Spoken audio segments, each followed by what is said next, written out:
Okay, so pasok ba yung personality mo sa sales na career? Kaya man mga remote sales na role.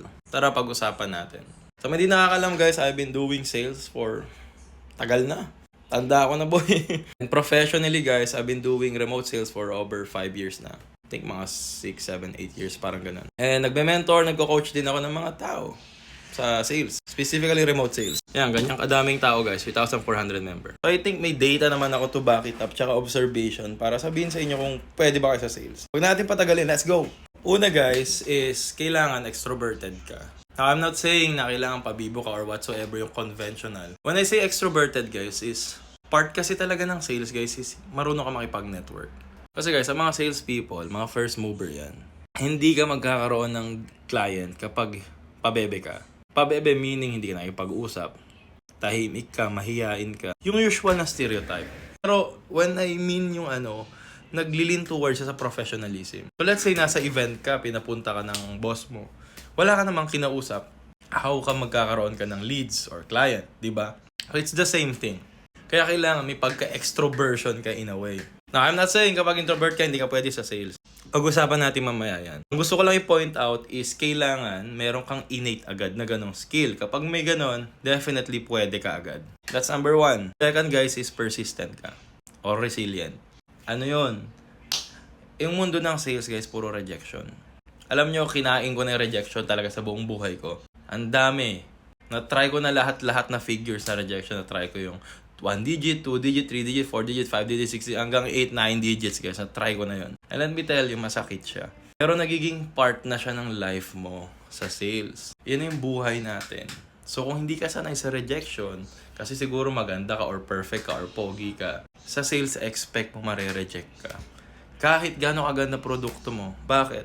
Because you can't please everybody.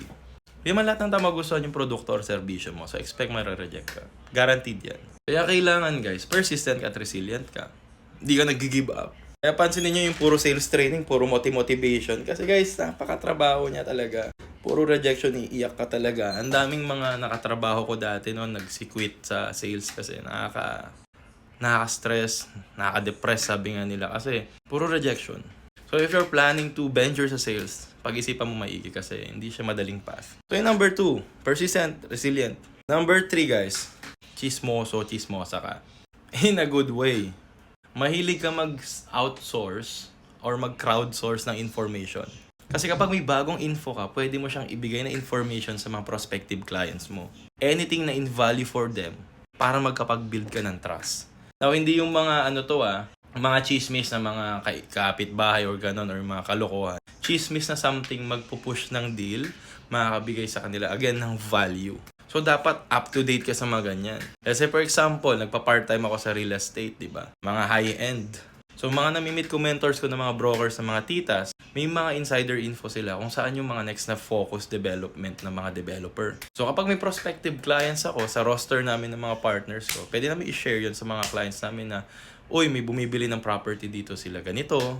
So, nagkakaroon ng info. Mga ganon chismis na point ko. Sana nagme-make sense. Number 4 guys. Ito importanteng skill ng salesperson or personality. Mabilis ka mag-adapt. Like, literal, mabilis ka mag-adapt. Kasi guys, sa sales, hindi siya certain. May mga deals ka na hindi mangyayari.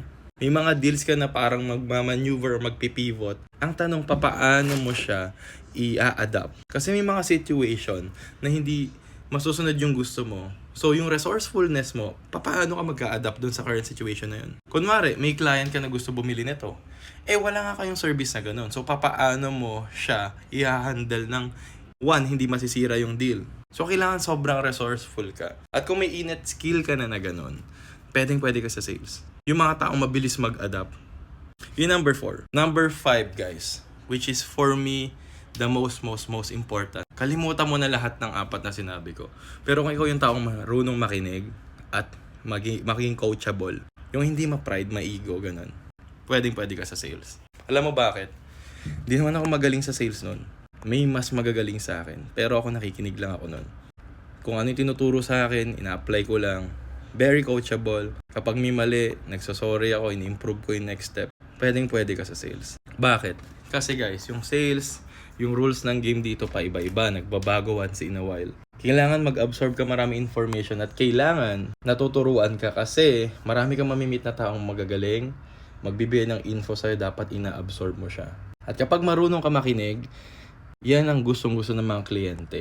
Kasi nafe-feel nila na authentic ka. Hindi ka lang basta close ng deal at magbebenta-benta ka lang. Nakikinig ka kasi naintindihan mo sila. Kapag marunong ka makinig sa sales ka, madali lang mag-close ng deal, trust me. At tinuturo ko yun sa free community ko. Doon pa lang mag-stand out ka na. So if you're a natural born listener, laki ng advantage mo sa sales. Kasi hindi mahirap ituro yan sa tao na dadanan. So for me, yan yung mga masasabi kong mga personalities na or mga ugali ng tao na pwede pumasok sa sales. Now, if wala ka dito, don't get disappointed, okay? Ito lagi kong sinasabi, guys. Regardless naman yung mga yan, guys, parang bonus na lang yan kung mag-start ka sa sales. Magbo-boil down na lang siya into one thing. Gusto mo ba talaga at gusto mo aralin? If yes, walang problema. Kahit ano naman yung disadvantage mo sa isang bagay, pero willing ka aralin, maging advantage mo yun. Yun lang naman nagmamatter sa mundo, di ba? So regardless kung wala ka sa sinabi ko, pwede mo pa rin siya i-start. As long as committed ka, willing, capable, let's go. Ganon. So yun lang, guys. Let me know your thoughts sa comment. And also, guys, as my way of saying thank you, meron akong free community that teaches sales, remote sales, work from home na sales na freelancing. In-invite ko kayo maging part nun. May free access sa community, may mga free modules ako, may mga nakakalandang client. Regardless kung retired ka, unemployed, employed, student, minor, tambay, gusto mo na mag-lock in this 2026, in-invite kita doon. Link in my bio or just search jointheparliament.com. Init. So guys, sana nakatulong. Share nyo naman to, guys. Peace.